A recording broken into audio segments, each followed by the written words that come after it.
नमस्कार दोस्तों, स्कूल व्याख्याता के इस सेशन में आप सभी लोगों का स्वागत है।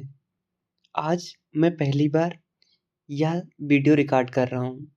बाय द वे अगर कोई मिस्टेक हो जाती है तो क्षमा करना और सुझाव देना, ठीक है? मैं डिस्कस करने वाला हूँ स्कूल व्याख्याता का जो सेकंड पेपर होता है ड्राइंग का मतलब चित्रकला का, उसका जो सिलेबस है वो जिसके एग्ज़ाम अभी अप्रैल, मई, जून, जुलाई में समथिंग होने वाले हैं, डेट क्लियर नहीं है। तो उसी का जो सेकंड पेपर होता है चित्रकला का, स्कूल व्याख्याता का जो चित्रकला का सेकंड पेपर होता है, उसके सिलेबस के बारे में डिस्कस करने वाला हूँ। तो सिलेबस जैसे लिखा हुआ है ऐसे ही डिस्कस नहीं करने वाला हूँ। मैं चाहता हूँ कि कुछ 1-2 पॉइंट थोड़ा अंदर से भी बताए जाएँ। बाकी वीडियो देखने के बाद में अंत में आप लोग सुझाव ज़रूर देना कि हाँ, वीडियो सही लगा या नहीं लगा, हमें और क्या सुधार करने चाहिए, भाषा सही से समझ में आ रही नहीं आ रही है, जो भी चीज़ें हों वो बताना। तो आप लोगों को तो पता होगा ना जो ये जो सिलेबस है ये टोटल 1 मिनट ये जो है टोटल 150 क्वेश्चन्स आते हैं जो 3 घंटे का पेपर होता है और 300 मार्क्स का होता है। तो ये जो सिलेबस है टोटल हमारा 5 भागों में डिवाइड है 4 भागों में डिवाइड है, जिसका सिर्फ़ हम एक पार्ट के बारे में आज डिस्कस करेंगे, जिसके सिर्फ़ एक पार्ट के बारे में डिस्कस करेंगे। जो पार्ट नंबर 1 है, जो आप देख रहे होंगे, जैसे लिखा हुआ है पार्ट 1 में सीनियर सेकेंडरी लेवल। तो इसके अकॉर्डिंग इसमें जो चीज़ें हैं, उन्हीं के बारे में सीनियर सेकेंडरी लेवल जो पार्ट 1 है, ये जो आप देख रहे हैं पार्ट 1 सीनियर सेकेंडरी लेवल, इसी के अंतर्गत जो भी चीज़ें आ रही हैं, उन्हीं को हम सिर्फ़ क्या करेंगे, डिस्कस करेंगे। मतलब बात करेंगे कौन-कौन सी किसके बारे में, क्या एग्ज़ाम में इम्पोर्टेंट हैं, कौन-कौन सी चीज़ें आती हैं, जो इसमें लिखा हुआ है, इसी के बारे में हम समझेंगे। तो सबसे पहला पॉइंट आप लोग देख पा रहे होंगे, जो लिखा हुआ है सीनियर सेकेंडरी लेवल। ड्राइंग में सबसे पहले क्या लिखा हुआ है सीनियर सेकेंडरी लेवल, इसका मतलब होता है उच्च माध्यमिक स्तर। उच्च माध्यमिक स्तर मतलब उच्च माध्यमिक स्तर से कौन-कौन सी चीज़ें हमारे एग्ज़ाम में पूछी जाएँगी, तो वो नीचे लिखी हुई हैं। अब हम देखेंगे उच्च माध्यमिक स्तर से कौन-कौन सी चीज़ें हमारे सिलेबस में पूछी जाती हैं। सबसे पहले नंबर पे लिखा हुआ है knowledge knowledge knowledge of art and its development, मतलब कला का ज्ञान और उसका विकास। नॉलेज मतलब ज्ञान, of art and its development, development विकास मतलब कला का ज्ञान और उसका विकास, मतलब किन किन स्टेपों में हुआ, कौन कौन भागों से होकर के कला मतलब इतने उच्च स्तर तक पहुंची है, उन चीज़ों को हम क्या करेंगे, डिस्कस करेंगे। जिसमें से सबसे पहले नंबर पे पॉइंट देखो दे रखा है ancient Indian literature on art and craft. तो इसमें देखो एशियंट का मतलब होता है प्राचीन, इंडियन लिटरेचर मतलब प्राचीन भारतीय साहित्य, on art and craft, art मतलब कला और शिल्प, मतलब प्राचीन भारतीय साहित्य, कला और शिल्प। उसमें भी हम सब क्या पढ़ेंगे, स्पेशल क्या पढ़ेंगे, हम स्पेशल पढ़ेंगे painting and sculpture. Painting and sculpture मतलब चित्रकला और मूर्तिकला के बारे में हम क्या करेंगे, डिस्कस करेंगे। इसी के जस्ट नीचे दूसरा पॉइंट लिखा हुआ है inter relation of art with nature, society and religion, मतलब प्रकृति, समाज और धर्म।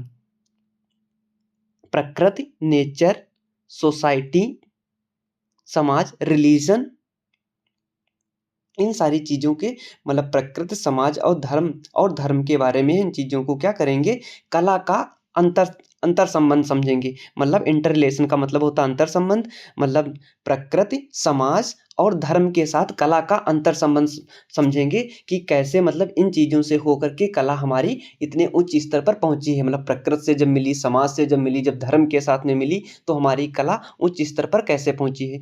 इसी के बाद में नेक्स्ट पॉइंट हम देखेंगे क्या लिखा हुआ, elements of arts and principles of composition, Indian and western concept. तो एलिमेंट्स ऑफ आर्ट आपको पता होंगे, जो कला के तत्व होते हैं। तो कला के तत्व मुख्य रूप से कितने होते हैं, वो आप सभी को पता होंगे, कितने होते हैं, 6 होते हैं, रेखा, रूप, वर्ण, तान, पोत, अंतराल। उसके बाद में नेक्स्ट पॉइंट लिखा हुआ है, क्या लिखा हुआ है, प्रिंसिपल ऑफ कंपोजिशन। क्या लिखा हुआ है, प्रिंसिपल ऑफ कंपोजिशन। इसका मतलब क्या होता है, मतलब संयोजन के सिद्धांत। ये भी बताने की आवश्यकता नहीं, आप सब लोग जानते होंगे, ये तो फंडामेंटल ऑफ आर्ट है, जिसका मतलब सहयोग हो गया, सामंजस्य हो गया, संतुलन हो गया, लय हो गया, लय को ही हम प्रवाह भी बोलते हैं, प्रभाविता हो गया, प्रमाण हो गया, ये क्या बोलते हैं, संयोजन के 6 सिद्धांत होते हैं। ठीक है, और इसी के ब्रैकेट में देखो लिखा हुआ है इंडियन एंड वेस्टर्न कॉन्सेप्ट, मतलब इंडियन मतलब भारतीय और पश्चिमी कॉन्सेप्ट के बारे में। कॉन्सेप्ट का मतलब होता है अवधारणा, मतलब भारतीय अवधारणा है,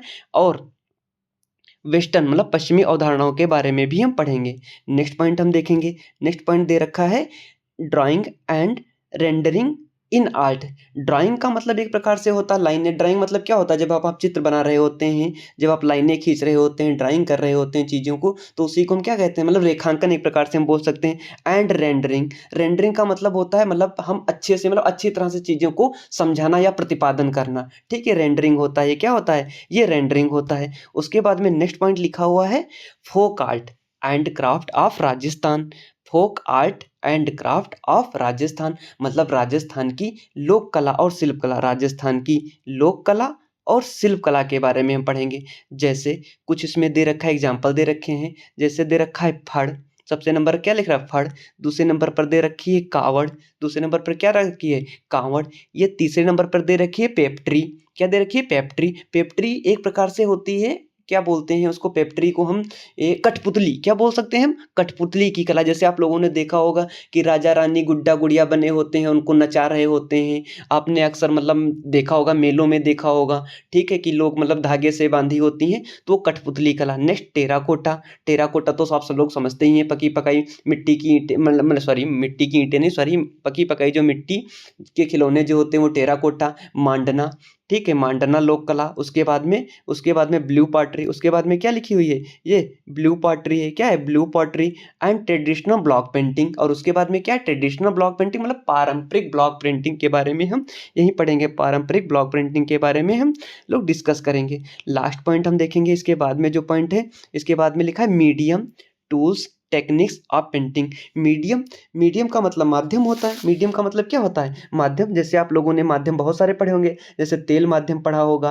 टेम्परा माध्यम पढ़ा होगा, एक्रेलिक माध्यम पढ़ा होगा, ये सब क्या है, ये सब माध्यम होते हैं, इनके बारे में हम विस्तार डिस्कस। उसके बाद में लिखा है टेक्निक्स ऑफ पेंटिंग, मतलब चित्र बनाने की कौन कौन से मेथड होते हैं, विधियाँ, जैसे वास विधि हो गई। ठीक है, मतलब जैसे वास विधि हो गई, क्या है एक मतलब एक टेक्निक होती है एक प्रकार से। उसके बाद में नेक्स्ट पॉइंट हम डिस्कस करेंगे, लिखा है इंडियन पेंटिंग। इंडियन पेंटिंग मतलब भारतीय चित्रकला, इंडियन पेंटिंग मतलब भारतीय चित्रकला। इसमें भी सबसे पहले कहाँ से कहाँ तक पढ़ना है, तो इसमें देखो दे रखा है कि prehistoric to company school, मतलब प्रागैतिहासिक काल से लगा करके कंपनी शैली तक हम क्या करेंगे, इसमें डिस्कस करेंगे। प्रागैतिहासिक काल से लगा करके कंपनी शैली तक हम डिस्कस करेंगे। तो सबसे पहला पॉइंट इसमें क्या है, सबसे पहला पॉइंट लिखा है, सबसे पहला पॉइंट लिख रखा है इन्होंने, prehistoric early Buddhist art Pala and Jain Apabhramsha. Apabhramsha, तो इसमें सबसे पहले हम क्या डिस्कस करेंगे, इसमें सबसे पहले हम देखेंगे कि प्री हिस्टोरिक का मतलब क्या हो गया, मतलब प्रागैतिहासिक काल। अर्ली बुद्धिस्ट मतलब जो प्रारंभिक बौद्ध कला थी। पाल और जैन अभ्रंश शैली, पाल और जैन अभ्रंश शैली, पाल के बारे में पढ़ेंगे, पाल के बारे में पढ़ेंगे, जैन के बारे में, जैन मतलब अभ्रंश शैली ही, तो प्रागैतिहासिक काल पढ़ेंगे, प्रारंभिक बौद्ध कला पढ़ेंगे, पाल और अभ्रंश शैली पढ़ेंगे। नेक्स्ट पॉइंट दे रखा है Indian miniature school of painting, भारतीय लघु चित्रकला शैलियाँ, भारतीय लघु चित्रकला शैलियों के बारे में हम क्या करेंगे, डिस्कस करेंगे, भारतीय लघु चित्रकला शैलियों के बारे में डिस्कस करेंगे। जैसे इसमें कुछ नाम दे रखे हैं, जैसे मुगल दे रखा है, मुगल शैली, राजस्थानी शैली, पहाड़ी शैली, दक्षिणी शैली, इन शैलियों को हम क्या करेंगे, इसी के अंतर्गत पढ़ेंगे। उसके बाद में दे रखा है company school and Raja Ravi Varma, मतलब कंपनी स्कूल के बारे में पढ़ेंगे और राजा रवि वर्मा के बारे में पढ़ेंगे। हम अभी ज़्यादा डिस्कस इसलिए नहीं डीपली नहीं कर रहे हैं, क्योंकि हर एक पॉइंट को हम नेक्स्ट मतलब सिलेबस को कवर करने के बाद में, सिलेबस को हम कवर कर लेते हैं, उसके बाद में हम एक एक पॉइंट को विधिवत डिस्कस करेंगे। ठीक है, क्योंकि आज पहली क्लास है तो थोड़ा सा हेजिटेशन भी हो रहा है, बट आप लोग जैसे रिस्पॉन्स मिलेगा उस प्रकार से हम करेंगे। ठीक है, नेक्स्ट है Indian renaissance to modern era, मतलब भारतीय पुनर्जागरण से आधुनिक युग तक, भारतीय पुनर्जागरण से आधुनिक युग से हम क्या करेंगे, डिस्कस, मतलब डिस्कस का मतलब है इसमें हम पढ़ेंगे। अब कहाँ से कहाँ तक पढ़ेंगे, तो इसमें देखो दे रखा है कि सबसे पहले हम क्या पढ़ेंगे, Bengal school and their artist, मतलब बंगाल स्कूल और उनके कलाकार, बंगाल स्कूल और उनके कलाकार हम पढ़ेंगे, बंगाल स्कूल और उनके कलाकारों के बारे में हम पढ़ेंगे। तो सबसे पहले कलाकार कौन लिखे हुए हैं, अवनींद्रनाथ टैगोर, कौन है, अवनींद्रनाथ टैगोर। उसके बाद में गगनेन्द्रनाथ टैगोर, उसके बाद में कौन से हैं, गगनेन्द्रनाथ टैगोर हैं। और उसके बाद में कौन से हैं, रविन्द्रनाथ टैगोर हैं। उसके बाद में रविन्द्रनाथ टैगोर हैं। उसके बाद में नंदलाल बोस जी हैं। उसके बाद में विनोद बिहारी मुखर्जी जी हैं। उसके बाद में छितेंद्रनाथ मजूमदार हैं। उसके बाद में छितेंद्रनाथ मजूमदार हैं। उसके बाद अब्दुल रहमान चुगताई जी हैं। असित कुमार हलदार हैं।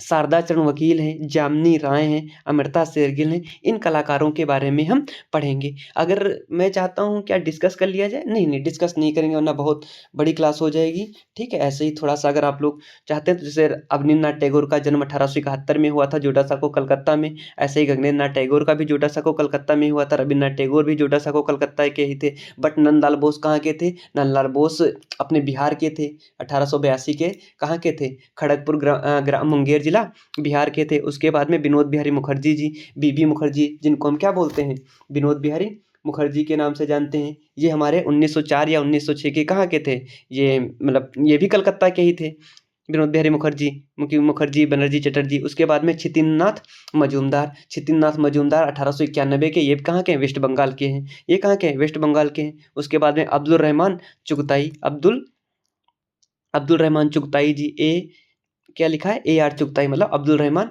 चुगताई हैं। ये हमारे कहाँ के हैं, ये हमारे कहाँ के हैं, पाकिस्तान के हैं, अब्दुल रहमान चुगताई।